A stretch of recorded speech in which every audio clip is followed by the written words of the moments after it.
오늘은 일본의 베델교회 오다 사무엘 선교사님께서 다니엘의 빛 끊는 절규라는 말씀 제목 가지고 말씀을 전해 주시겠습니다. 우리 오다 사무엘 선교사님 할렐루야 맞이해 주시기 바랍니다. 할렐루야. 기도하겠습니다.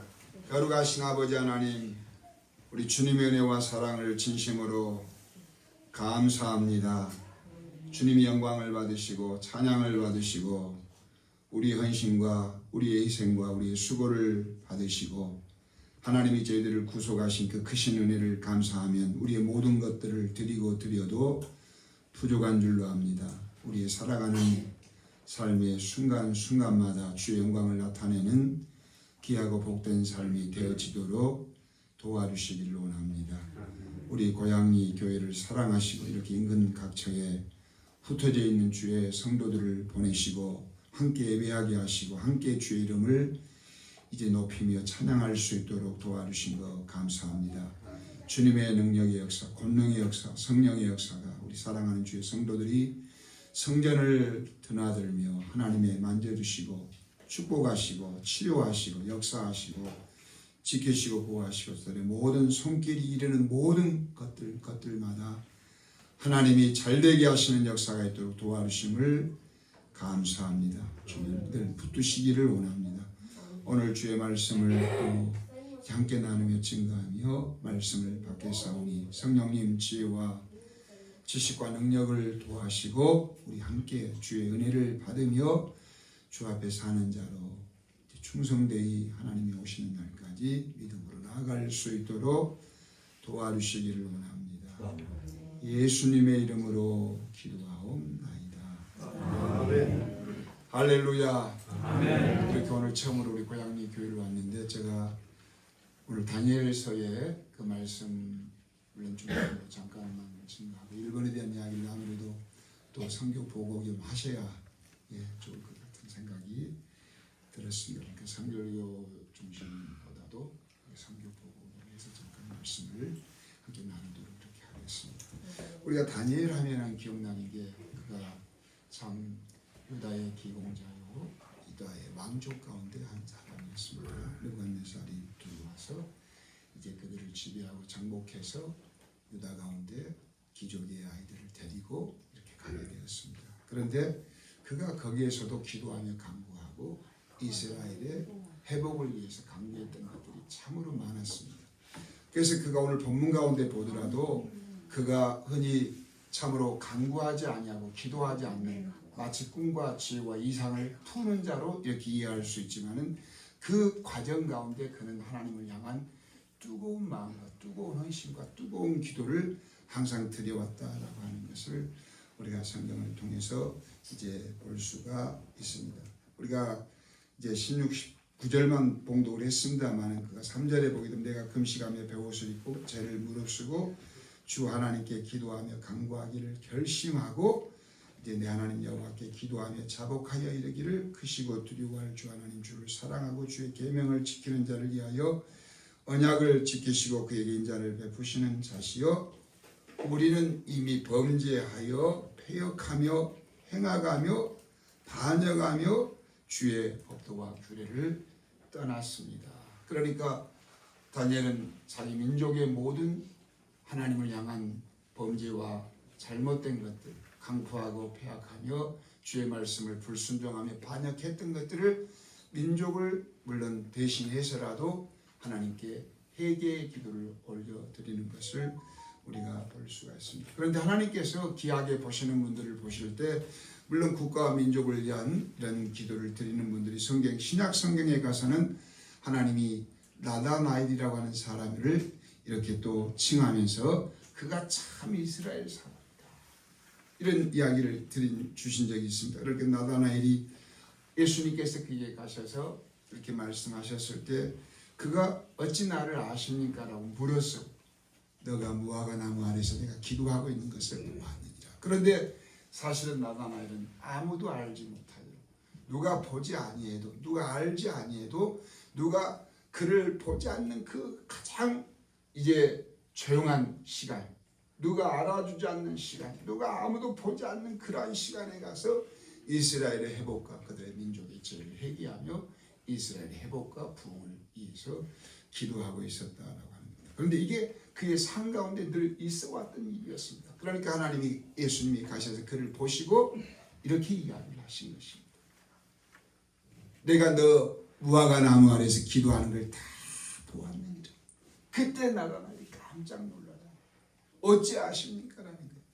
누가 나를 기도하는 거, 우리나라의 민족의 부흥과 우리나라의 죄와 우리의 잘못된 것들을 회개하며 하나님 회복과 부흥을 위하여 기도했던 것들을 아무도 모르게 했어요.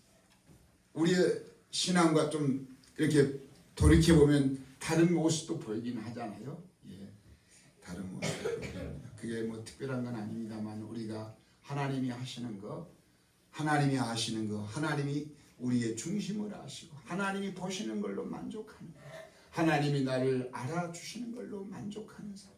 누가 알아주지 아니해도, 누가 봐주지 아니해도, 누가 나를 인정해주지 아니해도 우리 주님이 보시면 그걸로 만족하고 기뻐할 수 있다라고 하는 그런 마음을 갖고 기도했습니다. 그런데 다니엘은 물론 나라와 민족을 위해서 하나님이 이 나라를 회복하시고 축복하심을 믿고 그렇게 간절히 먼저 기도가 있었습니다. 그러니까 이상과 꿈과 지혜가 그에게 넘쳤다라고 하는 것이 그냥 주어진 것이 아니고 그의 하나님을 향한 기도와 간구와 헌신이 우리 민족에 의한 죄와 잘못된 것들을 죄를 무릅쓰고 애통하며 통회하며 애쳤다라고 합니다. 오늘 다니엘서 9장 같이 주여 주여 주여 들으시고 용서하시고 용서하시고 행하시고 역사하시옵소서. 이 기도 제목 같이 주여라고 하는 장절이 가장 많은 데가 다니엘입니다.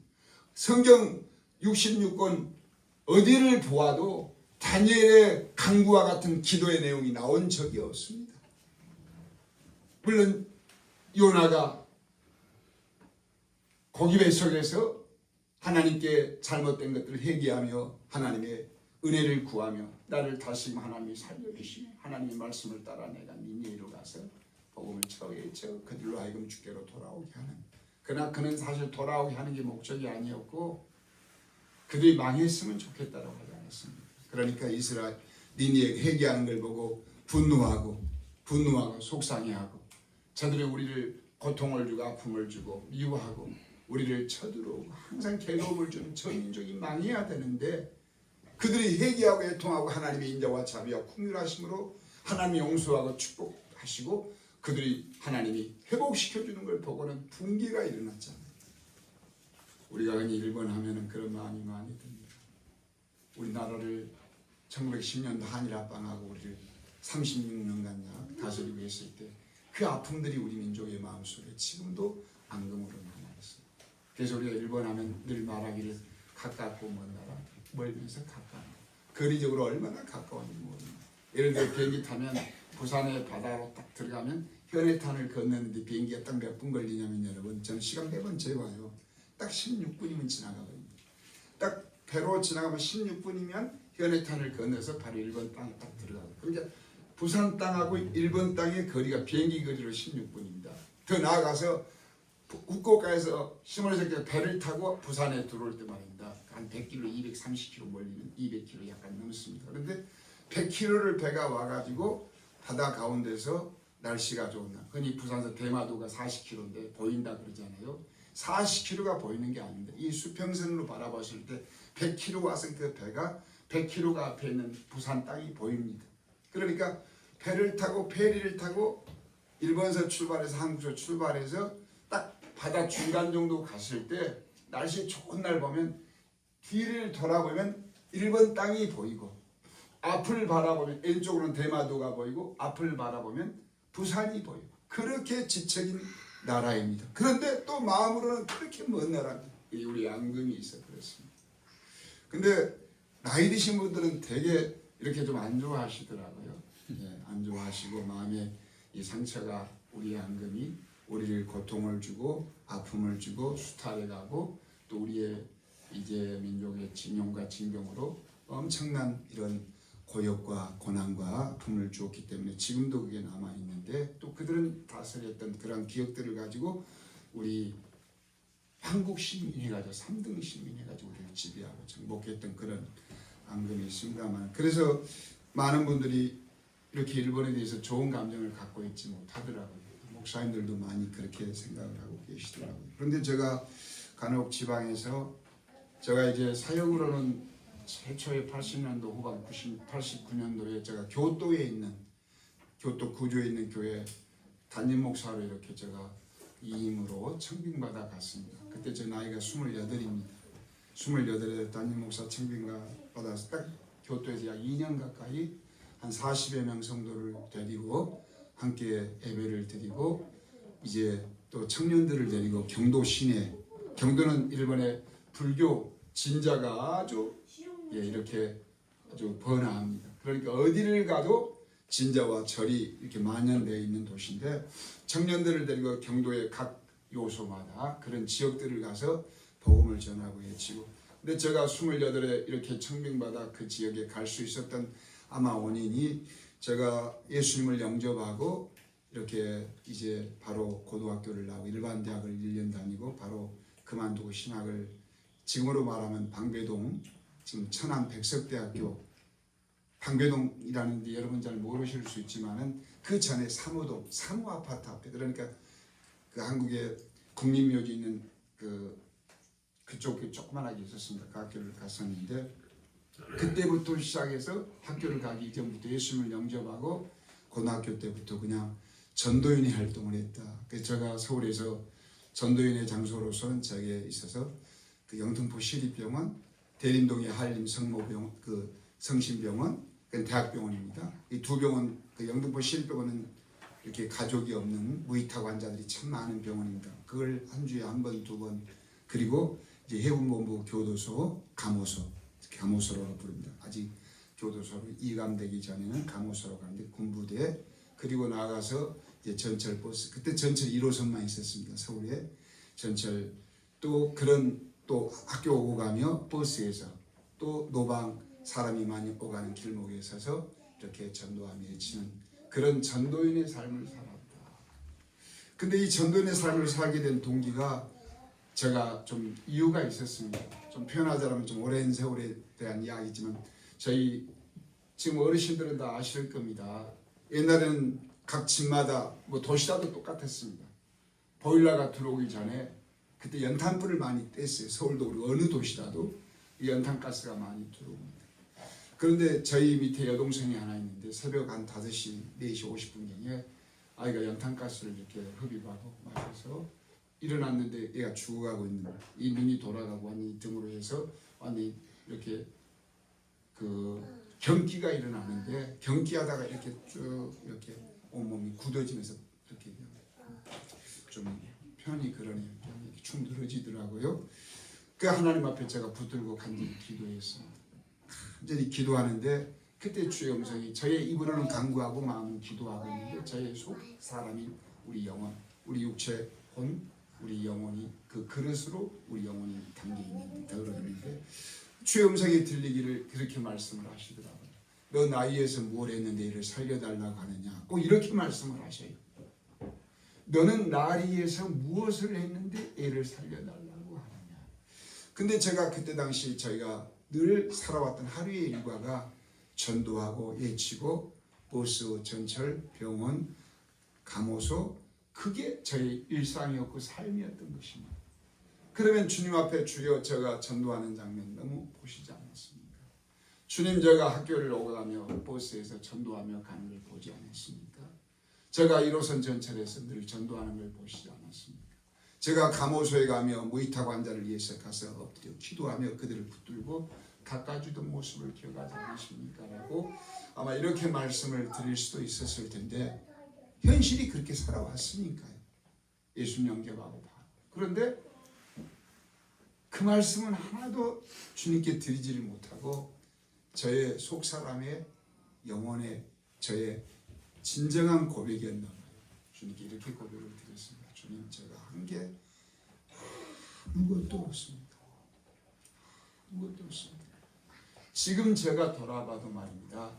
이게 진정한 답이었던 것 같아요. 아마 주님이 기뻐 받으셨던 것 같아요. 우리가 종일 수고하고 밭에서 종일 땀을 흘리고 희생하고 돌아왔을 때라도 주인의 상에 겸하여 음식을 먹지 못하고 물려준 상을 받으면서라도 주여 감사합니다. 나의 할 일을 당연히 한 것밖에 없습니다. 이 고백이 종된 고백이요, 하인의 고백이요, 주님을 영접한 사람들의 고백이 되어야 한다라고 하는 걸 성경도 가르치고 있는데, 저는 그때 당시 그 내용을 몰라서도 주님께 한 게 아무것도 없습니다라고 이렇게 고백을 드렸습니다. 그때 주님이 그걸 기뻐 받으셨는지 그 아이가 살아났어요. 그리고 제가 주님께 그 당시 기도하며 마음으로 영원히 기도하기를, 주님 죽도록 충성하겠습니다. 주님 죽도록 충성하겠습니다. 이렇게 진짜 고백을 드렸습니다. 늘 마음속에 주님을 향하여 죽도록 충성하겠습니다. 우리가 물론 계시록에도 주께 죽도록 충성하는 자에게 주님이 만나를 주시고 흰돌이의 이름을 기록하시고 주님이 그들을 때가 되어서 축복하신다는 말씀도 있지만, 믿음에 대한 어떤 절차와 환경들을 제대로 갖추지 못했다 하더라도 주님 앞에 우리가 온전히 충성하고자 하는 그 마음들을 주님이 받으시더라, 이런 마음이 듭니다. 그런데 학교 다닐 때 이제 일본에 대한 이렇게 그 목사님들이 오셔서 일본 교회가 너무 연약하고 또 교회도 우상 숭배도 많고 이제 그런 말씀들을 접하면서 이렇게 전도인으로 살아왔던 그 산 가운데서 하나님 어려운 지역에 저를 보내달라고 이렇게 강구하기를 시작했습니다. 그런데 우리 한국이 89년도가 되어서야 그때가 마침 이제 세상 정권으로 말하면 노태우 정권이 들어섰던 해입니다. 89년도가요. 왜 이야기를 드리냐면, 우리나라가 89년 이전에는 애국을 가고 싶어도 못 갔어요. 해외 자유여행이 시작된 날이 89년도부터입니다. 89년 전에는 못 갔어요. 근데 제가 89년 이전에 애국을 나가는데 그때는 남산 가서 반공교육을 4시간을 받아서, 반공교육 받으신 분 있습니까? 예, 그러시고, 그럼 89년 이전에 남산 가서 4시간을 교육받아야 애국에 갈 수 있는 자격이 주어져서, 처음 듣는지 모르게 분명히 그렇게 했습니다. 누구든지 애국에 출국하는 사람은 남산 가서 반공교육을 4시간 받아야 돼요. 저도 반공교육도 받고 그랬습니다만, 그러니까 그전에는 애국 가는 게 마음대로 못 갔죠. 근데 89년 이후에는 자유롭게 누구든지, 그전에 여권도 자유롭게 만들지 못하고 단수 여권 한 번 갔다 오면 죽기도 하고 말입니다. 그리고 이렇게 10년짜리 5년짜리 준 적이 참 너무 은혜로운, 한국의 이런 큰 경제의 부흥과 더불어 하나님의 은혜로 이렇게 자유롭게 애국을 출발할 수 있는 게 하나님이 축복하신 줄로 이렇게 저는 믿게 됩니다. 그전에는 참 어려웠으니까. 그런데 하나님 앞에 일본에 보내달라고 간구하는데, 하루는 제가 빨리 가고 싶은 마음이 들더라고요. 정말 일본에 빨리 80한 중반 빨리 가고 싶어가지고, 그때 당시 갈 수 있는 방법이 뭐가 있을까 생각하니까, 저 종로 5가에 가면 해외 이주 개발 공사라고 있어요. 일단 여권이 있어야 비자를 받을 수 있어요. 근데 여권을 그때는 안 만들어 주니까요. 그래서 해외 이주 개발 공사를 통해서 이제 여권을 만들고 비자는 일본급 받아서 일본에 빨리 들어가야지. 그래서 빨리 가서 일본 사람들을 전도하고 구원하고 이렇게 복음을 증거하고 이렇게 살아야겠다라고 하는 마음이 들어서, 다른 명목의 해외 이주 개발 공사에서 이렇게 이제, 저 기억에는 아마 닭 잡는 일이 아니었나 생각이 들어요. 예, 닭 잡는 일. 지금도 그게 많아요. 미국에서 영주권 받고자 한다면 닭 잡는 일 공장에 들어가야 됩니다. 한국에서 무슨 기술과 능력과 어떤 환경을 갖고 있었다 하더라도 그들의 가진 아주 기본적인 정말 전문 지식이 있어도 영주권 받기 위해서는 닭 잡는 데 가는 게 가장 빠르다, 이런 이야기입니다. 근데 제가 그때 닭 잡는 일에 지원했던 것 같아요. 근데 사실 저는 개인적으로 고기도 못 잡거든요. 제가 우리 시몬의 새끼 오래 있을 때 그때 통발을 던져놔요, 바다에. 그럼 막 장어가 많이 들어, 바닷장어, 막 아주 자연산이죠. 그 물살이 되게 세요. 근데 이 잡지를 못 해가지고, 근데 또 나만 못 잡네, 우리 집 사람도 못 잡네. 둘 다 살아있으면 움직이니까 다 살려줘요. 그렇게 잡지를 못 하는데 거기에 지원을 해가지고 딱 같이 간 사람이 둘이었는데 한 분은 합격을 했네요. 근데 저는 떨어졌어요. 하나님 복음을 전하러 일본에 가고 이렇게 간절히 간구하는데 저는 떨어졌습니까? 근데 참 신기하게도 하나님이 1, 2년 더 지나서 일본에 있는 목사님 한 분이 일본 제일동포 목사님이신데, 저의 환경 가운데 신학교 재학 중에 같이 교제했던 분이에요. 근데 자기가 오사카 히라카다에 교회를 하고 있는데 교토에다 지교회를 세우는데 거기 와서 한번 사귀어 보시지 않겠느냐고 이렇게 의뢰가 들어온 거예요. 그래서 당연히 너무너무 기쁨으로 순종을 하게 됐죠. 우리 신학교를 졸업하고 강도사교시 패스하고 바로 89년도에 이렇게 일본에 입국을 해서 지금까지 만 37년을 일본에서 이렇게 사역을 하고 있습니다. 그래서 교토에서 이제 참 목회하면서 일본 사람들의 그 환경들을 많이 보게 되고 성도들이 한 41번을 제가 가서 딱 처음부터 그랬습니다. 저 6개월 되면 일본말로 설교를 하겠습니다. 근데 사람이 참 말하고 잊어먹을 때가 많더라고요. 근데 우리 나가다 기쿠코 전도사가 목사님 다음 주입니다 그래요. 뭐가 다음 주입니다.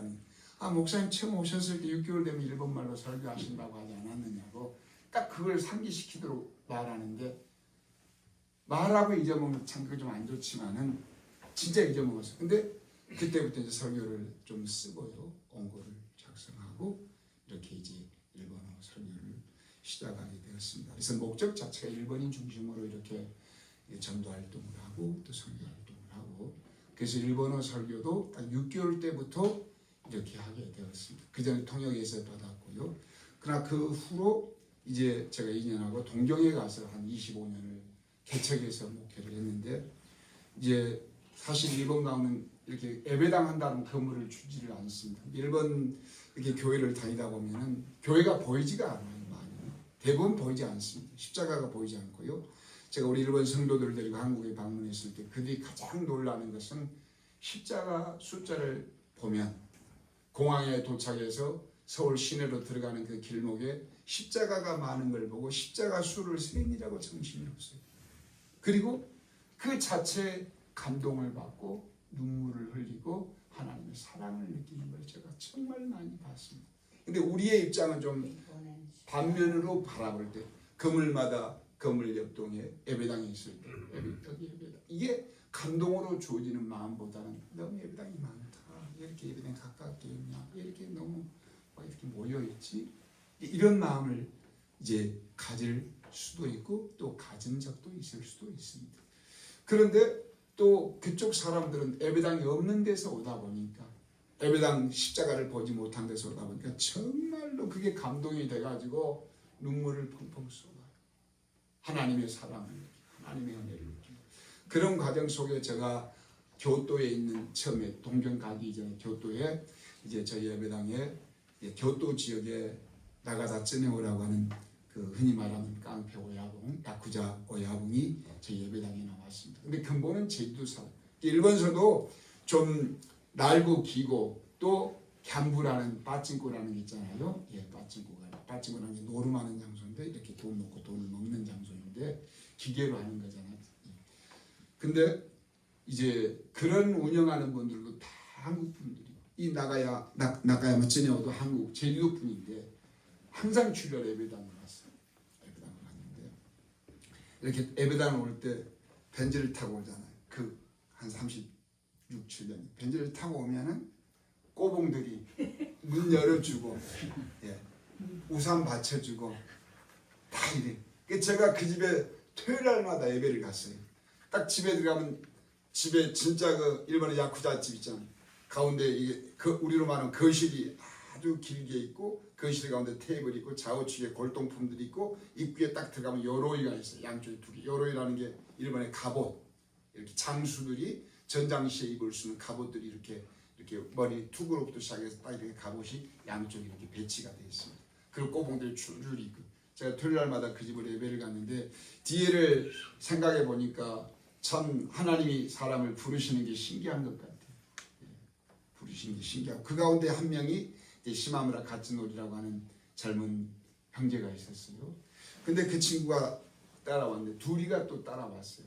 예배당에. 근데 이 시마무라 가츠노리가 제가 말씀을 전하는 가운데 그에게 했던 말씀이 있습니다. 우리가 흔히 말하면 말씀이 내 마로 박혔다. 내 마로 들여오면 정말 마음에 감동이 되고 그 말씀이 늘 내리 속에 우리 이끌어간다. 이런 생각을 하고 로고스의 말씀을 그냥 듣고 우리가 흘러갈 수 있지만 나에게 내 마로 들려온 건 나에게 주신 말씀으로 내 마음속에 딱 박힌다. 이런 이야기를 많이 하고 있지 않습니까? 근데 이 형제가 이 네 마루 하나님의 말씀이 박힌 거예요. 특별한 말씀도 아니에요. 주 예수 그리스도가あなたの後ろについていますよということですけれども、彼にとって예수 그리스도가いつでもあなたと共にいるんだ。 그러니까 예수님이 너와 함께 하시고 너를 늘 따라다니시고, 사실 우리가 주님을 따라가는 것이지만 일단 주님이 그와 함께 한다라는 것, 그리고 주님이 너를 떠나지 않는다. 주님이 너를 지키시고 너를 인도하시고 너의 뒤에 항상 주님이 너를 인도하시다. 근데 그가 그 메시지, 그 말씀이 그 단순하고 간단한 그 정말 간단한 그 말씀 한마디라도 그의 삶을 변화시켰어요. 그가 신학교를 가고 이렇게 이제 목사님이 되어서 요코하마에서 목회를 참, 지금 또야마라고 하는 도시에 있는데 참 목회를 잘했어요. 그가 늘 간증할 때마다 저 때문에 목사님이 되었습니다라고 간증시마다 이야기를 하네요. 제가 늘 그게 부끄러워가지고 나 때문만이 아니고 주님이 너를 사랑해서 일본 영혼 구원을 해서 너를 부르신 거니까 내 말은 다시는 하지 말라.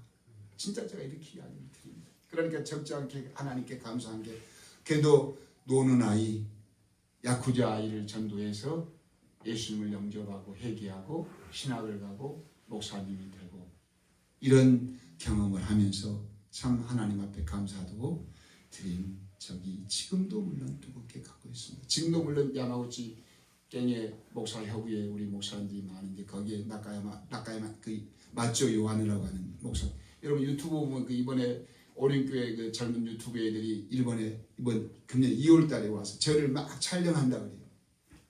그 나는 하지 말고 일본 목사님 소개해 줄 테니까 일본 목사님을 중심으로 해야 아마 구독자도 많이 늘고 많은 분들이 일본에 대한 정보를 더 많이 볼 수 있으니까 나보다 일본 목사를 내가 만나게 해서 소개하고, 제가 그들에게 제안을 했습니다. 일단 유튜브 제작할 때 일본 도착해서 제가 하루는 전도를 하자. 그래서 제가 평상시 전도할 때 단계 선교 오시는 분들에게 전도 활동을 하거든요. 그래서 노방에서 역정 앞에서 찬양하며 전도하고, 평상시 제가 해왔던 일이니까 지금도요. 더구나 제가 작년 10월부터 너무 기타를 아름답게 치셔서 제가 너무 감동이 되고 찬양도 너무 좋아하고, 제가 작년 10월부터 기타를 좀 들고 길거리에 나가서 전도를 하거든요. 잘해서 아는 거는 전혀 아니고 감사함으로 그냥 몇 입으로 찬양하기보다 기타 치면 더 사람들이 바라보는 관점이 좋더라고요. 그래서 일본 사람도 알고 한국 사람도 알고 외국 어떤 사람도 아는 나 같은 죄인 살리신 찬양을 많이 일본말로 합니다. 오도로구 바카리노 매금이 나리께 고노미노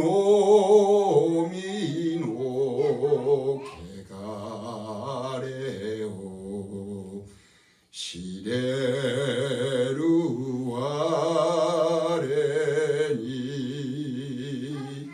매금이와 와가미노 오소레오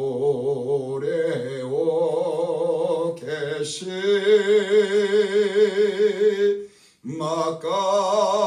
마카수르 고꼬로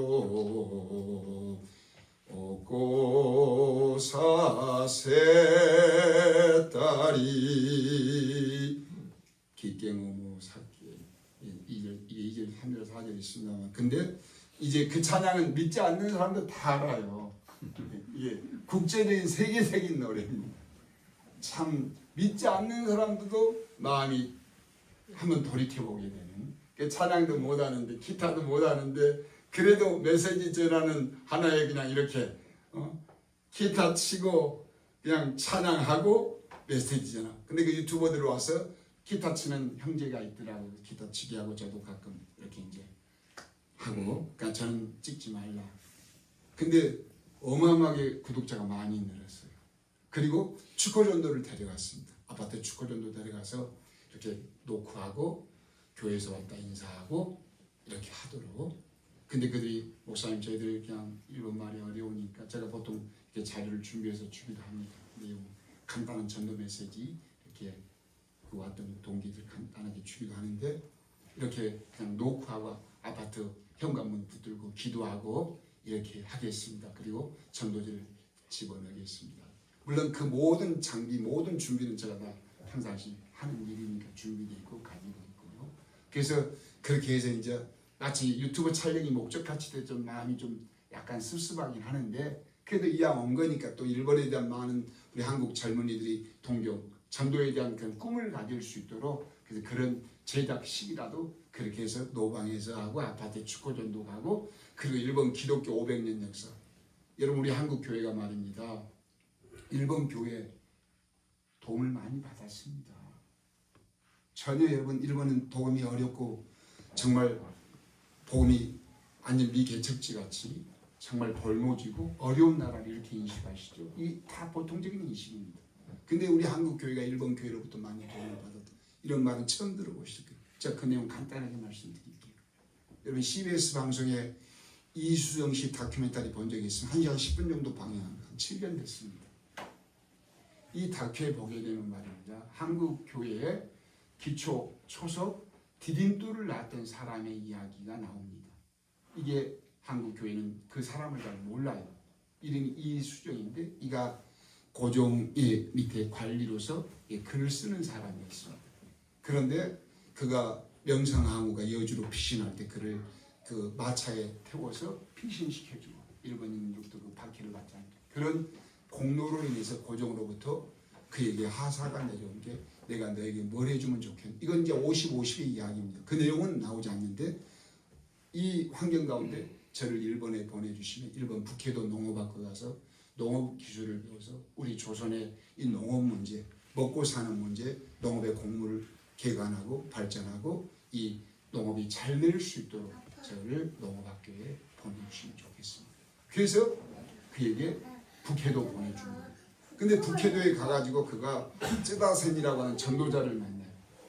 그 교수 가운데 거기서 그가 예수님을 만나고 회개하고 그가 평생 정말 농업기술을 이렇게 우리 조선의 먹고 사는 문제를 해결하려고 했던 그 사람이 그걸 포기하고 또 하나님이 그에게 꿈을 주시는 거예요. 보여주시는 게 환상이 너희 조선에 필요한 것은 농업이 아니라 곡물이 아니고 곡식이 아니라 하나님의 말씀이 너희 조선은 필요하다라고 그에게 하나님이 보여주셨다는 거예요.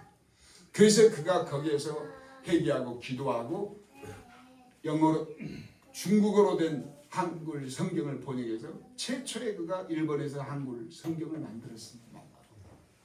그래가지고 거기에서 그가 일본에서 미국의 선교부에다가 편지를 많이 써요. 우리 어려운 조선, 어두운 조선 선교사를 보내주세요라고 계속 선교 편지를 보냈어요. 거기에서 자원한 신학생들이 2사람이 있었습니다. 그게 한국 최초 장로교회 선교사인 언더우드가 이수정 씨의 선교 편지에 감동을 받아 거기에 손들고 지원하고 헌신해서 또 아펜젤레가 지원해서 헌신하고 손들고 이수정 씨를 일본 요코하마에서 만납니다. 그리고 이수정 씨가 그에게 한글을 좀 가르쳐요. 그리고 그가 만든 일본 요코하마 복음 인쇄소에서 만들었던 가이강 일본 해양교회에서 같이 신앙생활을 하면서 그에게 성경을 건네줘. 그리고 그가 요코하마에서 배를 타고 제물포로 들어오게 됩니다.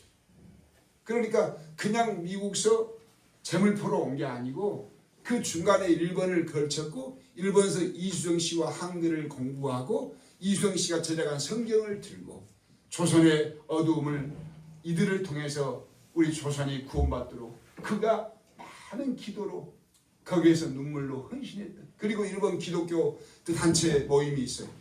단체 모임이 있는데 거기에서 흔히 우리 한국 교회라면 누구나 아는 사람 우치무라 간이라고 하는 무교의 주자라고 하는데 여러 가지 그 내용들을 보면 그가 우치무라 간주라는 아주 유명한 신학자인데 무교의 주자로서의 신학자입니다. 예, 그런데 그 사람이 물론 이제 무교의 주를 이야기했던 원인도 저는 분명히 알고 있습니다. 그 원인이 단순하게 교회 없어도 된다가 아니라 교회에 대한 그런 마음이 들었는가. 사람이란 게 마음이 있고 겉으로 나타나는 게 있는데 그 마음까지 읽어야 되는데 단순하게 나타나는 게 무교회다. 하나님의 교회는 없어도 예배할 수 있고 하나님 섬길 수 있다. 그러나 우리는 그게 아니라 예배라는 공동체에서 하나님을 예배하고 죽게 나아가서 부활하시고 처음 우리가 달려간 게 하나님 앞에 나아가서 정말 하나님의 살아계심을 찬양하고 예배하고 섬겼던 것들이 예배의 시작인데 주일 새벽에 나가서 그러나 우찌무라 간주가 그렇게 했던 이유가 있더라고요.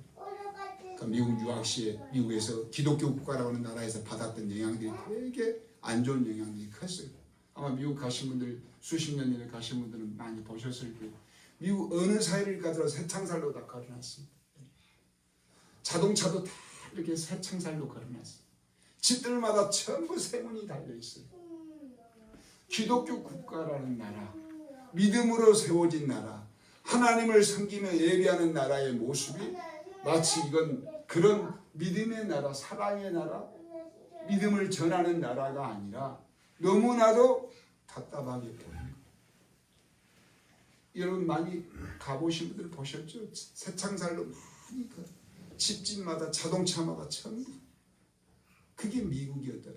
그래서 그런 과정 가운데 이제 마음이 있었는데 이수영 씨가 그 일본 기독교 모임에 갔을 때 이렇게 이제 대표 기도를 합니다.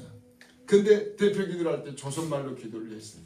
근데 이 우찌무라 간조 그 미국 일본의 기독교 지도자들 하니 이 조선서 건너온 이수영 씨의 그 조선말로 드려진 하나님을 향한 기도가 우리의 마음을 너무 뜨겁게 하더라. 그리고 감동이 되어서 견딜 수 없었다. 그러니까 하나님을 향한 기도의 뜨거움, 기도의 간절함, 기도의 정말 사모함이라는 것은 언어도 물론 중요하지만 언어에 앞서서 기도를 드리는 그 사람의 간절함이 수많은 목회자들의 마음을 감동하고 움직였던 거예요. 그래서 그들의 이야기가 조선에서 온 이 사람의 기도가 마음을 너무너무 뜨겁게 했다. 이런 내용도 있어요. 그래서 그가 이제 일본서 사역하고 이렇게 이제 뭐 거기서 이제 그 후에 돌아가셨습니다만 그의 헌신과 수고를 위해서 한국교회에 초석이 나왔어요. 근데 제가 뭐 누구나 알 수 있는 내용이잖아요.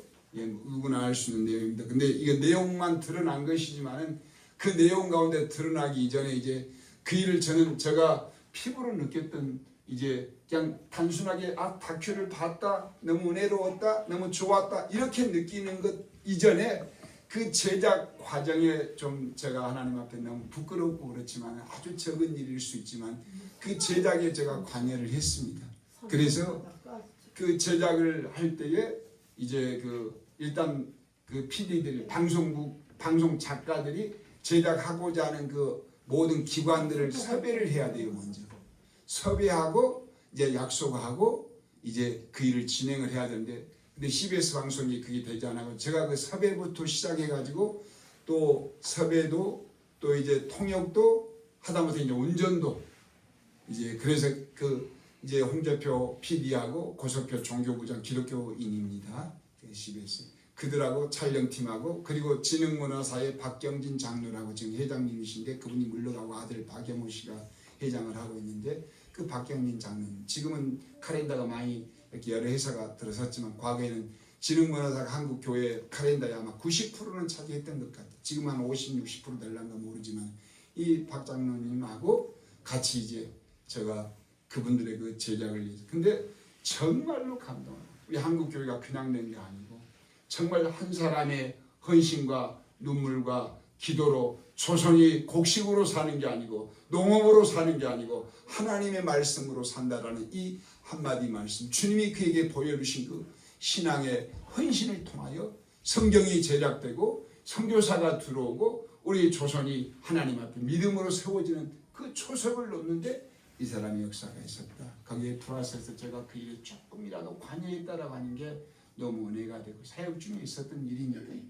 참 여러 가지 일들이 많았습니다만 하나님 앞에 우리가 부름을 받았을 때 누가 볼까 안 볼까 우리 주님이 보시니까 하나님은 겉을 보시는 분이 아니고 속을 보시는 분이시고 하나님은 우리의 마음을 크고 살펴보시는 분이시고 하나님은 우리의 간과 그 모든 간절함도 우리 중심을 아셔서 때와 시를 따라 축복하시는 분이니 우리는 주님 앞에 사는 자지 사람 앞에 사는 자가 아니지 않습니까?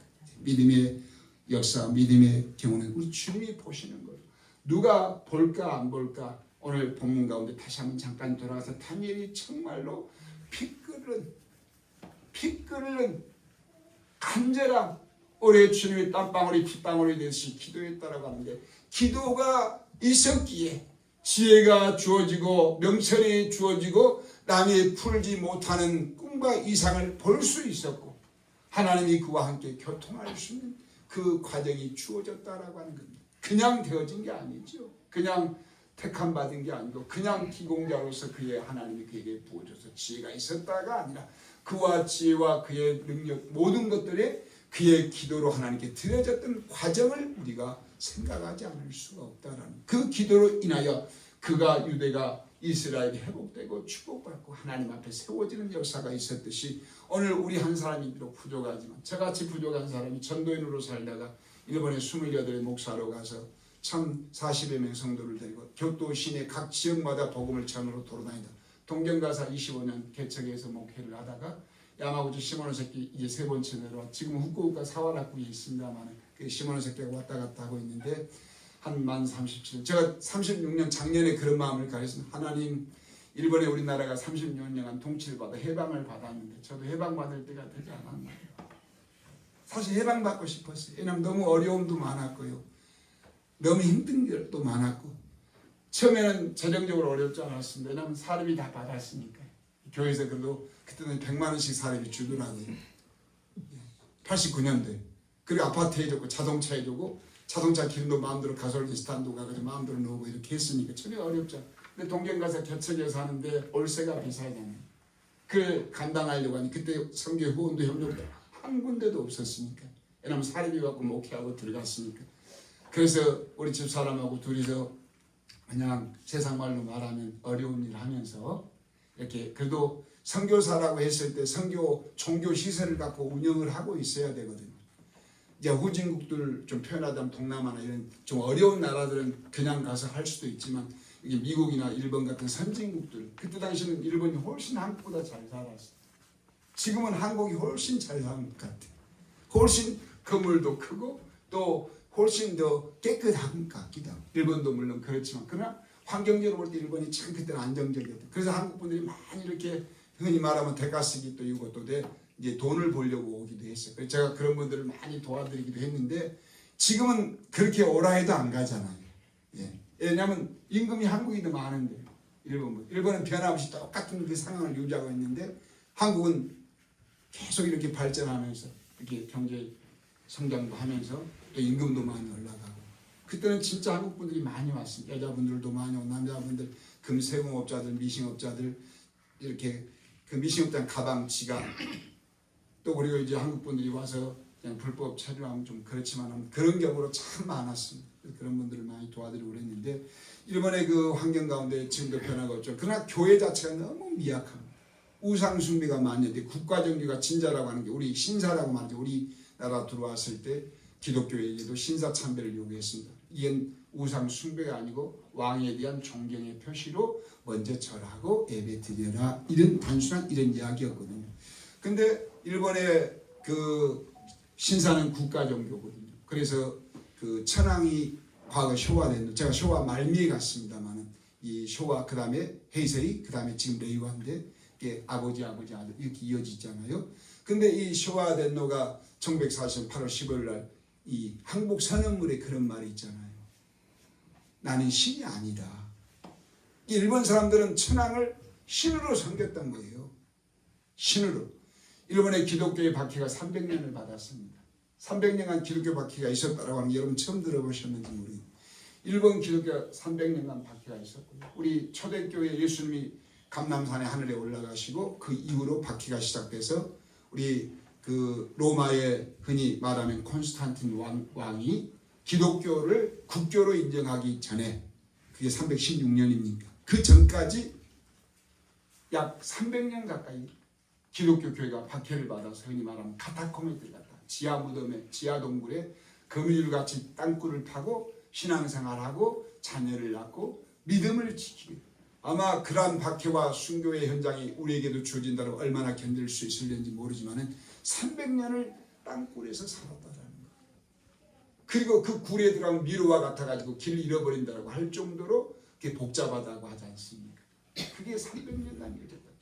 근데 일본의 기독교가 처음 들어온 것이 1942년도입니다. 그러니까 우리 구교와 신교가 나누어진 것이 1517년도입니다. 그러니까 우리 프로테스탄트 교회, 개혁교회가 1517년도에 태동을 했는데 그전 다 가톨릭 아니에요. 우리가 지금 와서 가톨릭 물론 신앙적으로 볼 때 다른 믿음의 각자의 예수님을 믿는다라는 고백에 대해서 우리가 할 말은 없지만 교리나 환경적으로는 그건 아니라는 게 너무나 많이 드러난 건 사실이고요. 근데 가톨릭 자체가 그때 당시 이제 일본에 들어와서 그게 1542년도입니다.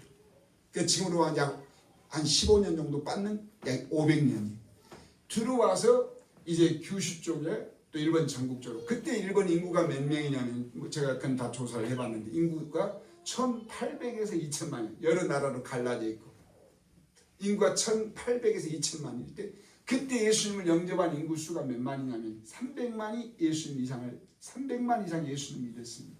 300만이. 근데 이 300년간의 박해가 있었느냐라고 할 때 그가 일본의 왕은 천황은 신인데 예수님이라는 신이 있다라고 하는 그 신앙의 고백에 의해서 다른 신을 섬긴다는 게 일본의 그 도요토미 히데요시 이 사람이 풍신수기라고 하는 사람이 이해를 못한 거예요. 우리의 천황, 우리가 신인데 예수님이라는 신이 있다는 게 받아들여지지 않는 거예요. 그래서 박해하고 죽이기를 시작했습니다. 그래서 순교했던 인구가 35만 명 가까이 됩니다. 이 순교의 환경이 성경 우리가 히브리서의 순교 장면들이 많이 나오게 되는데 진짜 양의 탈을 쓰고 목과 몸을 분리하고 분리해서 부활한다라고 하는 내용이 있으니까 그것도 겁이 나가지고 몸은 딴 데다 갖다 버리고 머리는 딴 데다 갖다 숨기고 그리고 유황불에 유황못에 그리고 바다 조수의 간만차에 의해서 물이 들어오며 나갈 때 세워두고 죽게 하고 말. 그리고 그림을 두고 밟게 하면 살려주고 넘어가면 죽이고 그리고 포박에서 교토에서 사람들을 잡아다가 온 몸에다 포승줄을 묶여가지고 나가사키 쪽으로 한 800km를 이동하면서 동네 동을 다니면서 예수님을 믿으면 이렇게 너희들이 고난과 고통을 받게 된다 라고 하면서 모든 사람에게 보여주기 시작해요. 이게 꾸준하게 있었던 거예요. 그래도 불구하고 포박을 당하면서 그 800km를 걸어가면서도 한 사람도 예수님을 부인한 사람이 없었다는 거예요. 그 나가사키에 끌려가서 니시다카 언덕에 마치 골고다 언덕 같습니다. 약간 일반 평지에서 도로 언덕으로 올라가는데 그 언덕 위에 26개의 십자가를 세우고 거기서 체험을 시키고 근데 한 사람도 나는 예수님을 안 믿겠습니다 라고 부인한 사람이 없었어요. 다 죽음을 감당하고 십자가를 지고 거기서 운명을 하게 됩니다. 거기에는 지금도 우리 기독교인이 구교가 됐든 신교가 됐든지 가서 거기서 예배를 드립니다. 니시다카 언덕에서 십자가를 지고 예수님을 믿고 그들이 죄가 있어 죽는 것이 아니라 우리 구주 예수님을 내가 주님으로 영접하고 하나님으로 믿는다는 신앙의 고백 때문에 죽음을 당해요. 제가 한국의 큰 교회 목사님을 그 교회 노예를 순복음교회입니다. 흔히 그냥 교회를 말한다면 그 평택에 있는 순복음교회 그 강은식 목사가 평택 순복음교회입니다. 그래도 목회도 잘하고 교회도 크고 한국교회 붕사로서 활동하는 분이신데 일본을 그렇게 싫어하고 미워하더라고요. 진짜 우리 권사님들 그러시죠? 일본 애들 아픔도 있으시죠? 이분이 그래요. 그런데 그 노예가 일본 선교여행을 가자 해서 그냥 어쩔 수 없이 따라왔어요. 큰 교회 목사님 붕사인다. 아주 일본에 대한 미움 때문에 일본은 평생 안 본다라고 하시는 분이에요. 우리가 그 남자들 그런 말도 쓰긴 하는데 근데 제가 처음 도착해서 그분들을 데리고 처자이별바위라고 하는 이 지역에 갔습니다. 처자이별바위. 그게 뭔 뜻이냐면 부인과 자식을 두고 죽음의 화영장으로 끌려가서 죽음을 당한 장소거든요. 우리가 성경에 지계표를 많이 두잖아요. 우리가 요르단강을 건너고 요단강을 건너 12석을 두고 각 민족의 이름을 두고 우리가 이 강을 하나님의 은혜로 건넜다라고 하는 걸 다음 후손들이 보고 이 돌이 뭐예요? 하나님이 우리를 은혜롭게 앞세워서 건너게 하셨다. 그리고 12민족의 돌들을 세워놨다. 이런 식으로 일본 민족 가운데도 그런 지계석 돌을 두고 이렇게 약속하거나 이렇게 하는 게 많더라고요. 그래서 야고비도 바단 아람 삼촌집으로 도망가다가 밤에 꿈에 하나님을 만나고 그게 돌을 세우고 기름을 하나님 내게 가는 길을 평안하게 하시고 내가 거기서 다시 아버지 집으로 고향으로 돌아가게 하셨는데 평생 주님을 믿고 주님께 11조를 드리겠나이다 라고 고백하며 돌을 하나 세우고 기름을 부었거든요. 그래서 이 지배성을 뒀다. 근데 일본 사람들이 박해를 할 때 돌을 하나 두고요. 돌을 두고 처자식을 끌어오고 본인도 데려오고 거기서 예수님을 믿느냐 안 믿느냐라는 신앙의 고백을 물어요. 신앙의 고백. 그 역사적인 교훈도 다 지금 나와 있고요. 다 현실적인. 물으면 그들이 거기서 나 우리 처자식과 같이 살랍니다 하면은 그냥 처자식과 행복하게 살 수 있어요. 우리 인생의 7, 80, 100년의 기간을 잘 보낼 수 있는데 그 장소에서도 한 사람도 예수님을 부인하지 않습니다. 처자식을 두고 흔히 벳세메스로 올라가는 소와 같이 자식을 두고 새끼를 두고 뒤를 돌아보지 않냐고 하나님 명하십니다. 앞길로 쭉 가기 싶어요. 우는 송아지를 두고 우는 소를 두고 뒤를 돌아보지 않냐고 앞길로 가잖아요. 이게 쉬운 일은 아니지 않습니까? 그러나 하나님을 바라보았던 하나님을 향한 믿음의 역사가 그 모든 것들을 가능하게 하는 것이죠. 이들이 거기에서 처자식을 두고 예수님을 믿으면 너희에게 죽음이 오고 부인하면 처자식과 행복하게 살 수 있다는 전제가 달렸음에도 불구하고 돌을 두고 너희들이 부인하면 처자식 쪽으로 가고 부인하지 않냐고 예수님을 나의 주님으로 고백하게 되면 화영장으로 끌려가고 그 화영장이 1km 떨어졌거든요. 1km 정도 멀리 있어서 거기서 끌려서 가서 화영장에서 불로 태워주고 이렇게 하니까 거기서도 정말로 내가 주님을 믿는 것 때문에 처자식을 두고 죽음의 현장으로 끌려가는 사람들이 참 많았어요. 그러니까 그만큼 일본 사람들도 믿음을 가졌을 때 죽음을 각오하고 이렇게 가져왔다. 그때 당시 저는 300만이 예수님을 영접했다고 할 때 저는 부흥했다라고 이렇게 봅니다. 부흥했다. 나름대로 복음의 역사가 미국을 통해서 일본도 들어와서 일본에도 부흥의 역사를 가져왔다. 그 300년의 박해 기간 동안에 35만 명이 죽고 35만 명이 죽고 순교를 당했습니다. 근데 그 목사님이 거기에서 너무너무 감동을 받은 거예요. 일본의 경제도 일본의 이 삶 환경도 그냥 된 게 아니었구나. 흔히 우리 한국 부흥과 발전에 대한 발전 요소를 우리 기독교인들이 한결같이 말하는 게 있잖아요. 순교자의 피값이다. 순교자의 헌신으로 인해서 우리 한국 경제도 교회도 성장했다. 이렇게 우리가 표현하거든. 누구나 다 그렇게 표현하잖아요. 그럼 일본 교회 30만 이상의 순교자의 피값은 어디로 갔겠습니까? 그 결과가 일본의 부흥과 일본의 삶에 대한 문화 형상을 가져요. 그래서 저는 그렇게 봐요. 지금도 일본 사람들의 환경들을 보게 되면 삶이 기독교인의 삶, 남을 이해하고 배려하고 검수하고 근면하고 열심히 자기 맡은 일 잘 감당하고 이게 삶 가운데 그냥 뿌리가 내려져 있거든요. 제가 일본 37년 아이들 3명을 두고 있는데 한 번도 차별받아 본 적이 없습니다. 행정적으로는 개인적으로는 차별을 좀 받았지만 행정적인 업무적인 일에는 한 번도 누구에게나 동등하게 하더라고요. 물론 우리 임진왜란 1590년 쳐들어왔던 그 시대를 생각하면 왜 남의 나라를 쳐들어오냐?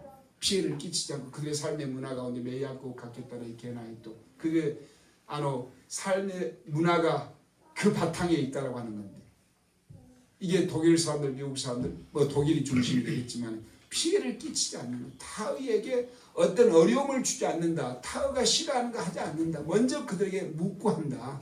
좀 우스갯소리입니다만 죄송합니다만 아이들이 초등학교 가기 이전에 유치원을 다녀도 아이들이 뭐 좀 듣기는 그렇지만은 오나라를 한다, 방귀를 낀다 해도 방귀를 끼겠다라고 먼저 보고를 해요.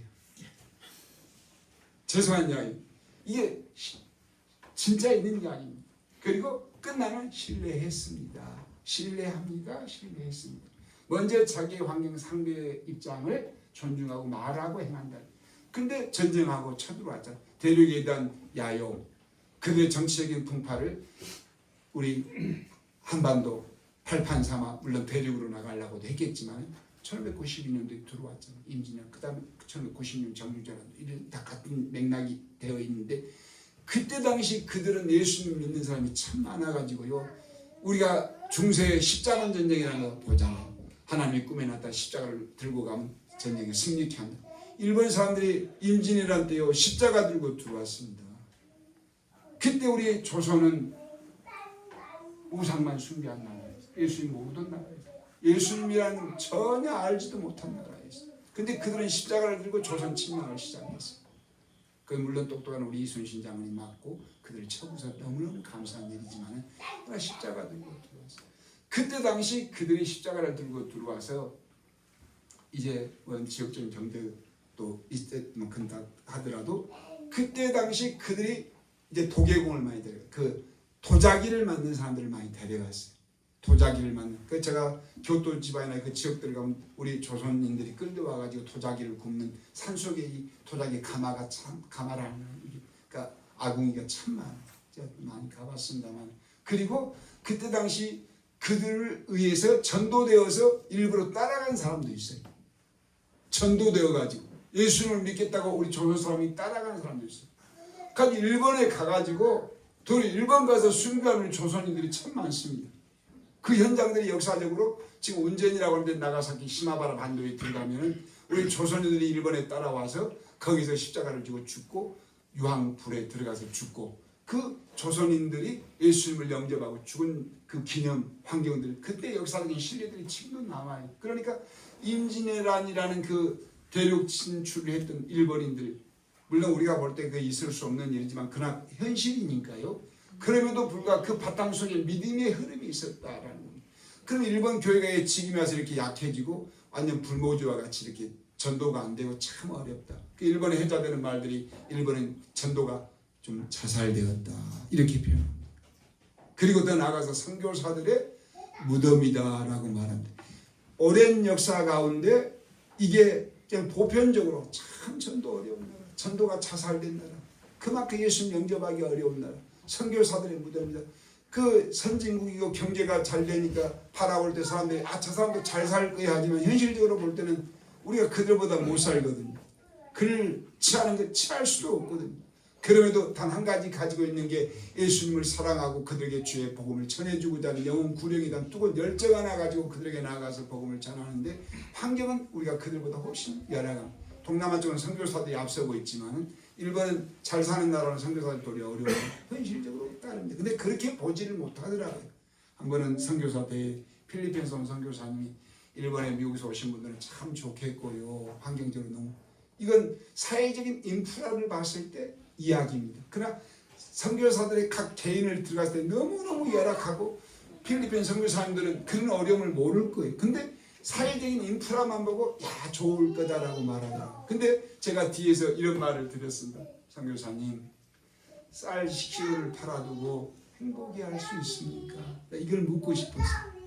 쌀 10kg짜리 일본은 보통 쌀 단위가 5kg, 10kg로 판매하거든요. 한국 20kg 뭐 더 이상 나오는지 모르겠으면 기본이 5kg, 10kg가 나오는데 이 10kg짜리 쌀을 팔아두고 행복한 마음을 가질 수 있습니다. 이게 지금 우리 어르신들은 우리 권사님들 다 아실 거예요. 이게 제가 느낄 때 60년 전, 50년 전 이야기입니다. 그때 쌀 디지에 넣어두고 보리쌀 대부분 쌀 한 스푼 넣어서 아버지 상에만 올려드리는 시대입니다. 근데 그때 쌀이 부자인 것 같고 배부른 것 같고 있어도 먹지 않아도 그냥 부자가 된 것 같아 있기만 해도 그 감정을 느낄 수 있냐고 내가 되물었어요. 그런 실정을 읽지를 못하더라고요. 그 제가 우리 그 정종영 목사라고 하는 분이 아카사카 쪽에 살고 있는데 제가 그 집을 잠깐 주일 오후 예배 끝나고 방문을 했는데 가니까 사모님이 쌀을 숨기더라고. 왜 숨겼을까요? 미안해서. 쌀 팔아먹는 게 부끄러워서. 보여주는 게 미안해서. 이게 선교사들의 삶의 현실 가운데 있는 건데 사회가 잘 살고 인프라가 잘 되고 하니까 선교사들도 다 누리며 사는 걸로 오해를 하시더라고요. 참 마음이 아프더라고요. 그래서 선진국들의 선교사들은 참 이게 어렵구나. 거기까지 보지를 못하고 더불어서 사회적인 나타나는 현상만 보더라는 거예요. 저도 그 가운데 하나입니다만 그러나 그런 과정에서라도 전도활동 참 영혼 구령에 대한 제가 동경에 있을 때의 경우는 여러분 한국의 선거는 통일 선거잖아요. 지방선거는 모든 것들이 동시에 하잖아요. 일본은 지역마다 다 다릅니다. 그래서 선거철에 자동차에다 그냥 이렇게 사철 전부 다 이렇게 말씀 정치 연설들 붙이고 다니잖아요. 저는 봉고차에다 위에다 스피커 2개 메어 달고 각 지역마다 이동시에는 메시지를 제가 했던 걸 틀어주고 또 이제 각 지역의 중심 요소에 가서는 차를 세워두고 노상에 서서 거기서 그냥 메시지를 전하지. 정치인이 하던 것들을 이렇게 똑같은 환경으로 해서 다음은 전하는 게 예수님을 전하는 그런 삶으로 전도하고 목회하고 지금까지 지나온 게 오늘에 이르렀습니다. 그 과정 속에서 일본 사람들을 많이 세례도 이렇게 하게 되었고 또 그러나 현실적으로 코로나로 인해서 우리 한국도 어려웠지만 저희들도 참 어려웠고요. 단 한 가지 간절히 간구하고 싶은 건 정말 주님의 은혜라고 하는 건 우리가 보나 안 보나 하나님 앞에 내가 믿음으로 산다라고 했을 때 우리 주님이 갚으신다. 믿음의 역사는 천대까지 이른다고 했는데 우리 주님이 우리의 성김과 헌신과 우리의 모든 수고 위에 하나님이 나의 삶뿐만 아니라 나의 삶을 통한 우리의 모든 가족, 자손, 우리의 모든 농가 밭과 우리의 수고하는 모든 것까지 하나님의 은혜가 임할 줄로 분명히 믿습니다. 믿음의 역사는 끊이지 아니하고 하나님을 향한 믿음과 헌신과 수고의 마음들은 끊이지 아니하고 지금도 넘쳐나고 있다라고 하는 것. 다니엘의 기도를 통해서 이스라엘이 회복되고 하나님 그날을 축복해 주셨던 것 같이 하나님을 향한 믿음의 고백과 헌신과 수고가 오늘 우리 한 사람 한 사람을 통해서 우리 권사님을 통해서 우리 장로님을 통해서 자자손손까지 이르는 그 놀라운 역사가 우리의 삶 가운데 늘 충만하시기를 예수님의 이름으로 간절히 축원을 드립니다. 여러분 다니엘의 절기와 같은 기도가 여러분의 삶 속에 끊임없이 볼까 안 볼까 기도하는 사람이 되어야지. 아무도 봐주지 않아도 나사나엘과 같이 내가 기도하는 사람이 되어야지. 하나님이 기뻐하시는 사람 하나님 앞에 내가 먼저 드려야지.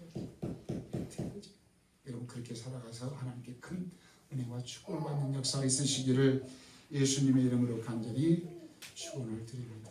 기도합니다. 거룩하신 아버지 은혜와 사랑을 감사합니다. 다니엘의 이제 하나님께 대한 기도와 간절인 간구를 또 잠깐 듣고 저의 부족한 일본 선교에서 아주 미아가 남아 주의 은혜를 또 나누며 증거하며 앞으로의 우리 삶 가운데 평생에 주님을 위해서 살고자 하는 그런 믿음의 역사가 우리 마음 가운데 충만히 임할 수 있도록 도와주시기를 간절히 축원합니다. 사랑하는 고양이교회 사랑하는 우리 모든 한 분 한 분의 성도님들의 모든 삶 가운데 하나님 역사가 임하게 하시고 능력이 임하게 하시고 기도할 때마다 응답해 주시고 기도할 때마다 저들을 붙들어 주시고 때마다 시마다 저들에게 은혜와 은총을 베풀어 주셔서 하나님을 향한 믿음의 고백과 간증이 많아질 수 있도록 도와주시기를 간절히 기도합니다. 우리 약한 분을 강하게 하시고 또한 심령의 상함도 기쁨으로 변화시켜 주시옵시고 우리의 손이 가는 것마다 발이 가는 것마다 하나님 부흥의 역사 잘 되는 역사 하나님의 축복의 역사가 따를 수 있도록 도와주시기를 간절히 기도합니다.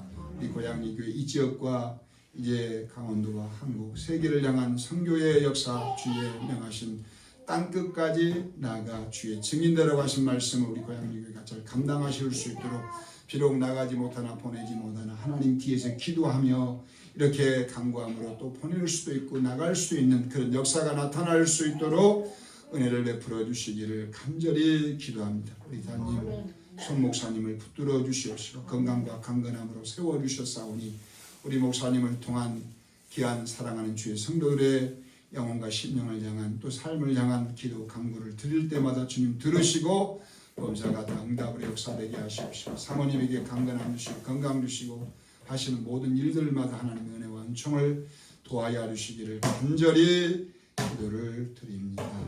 감사드리오며 예수님의 이름으로 기도하옵나이다. 아멘.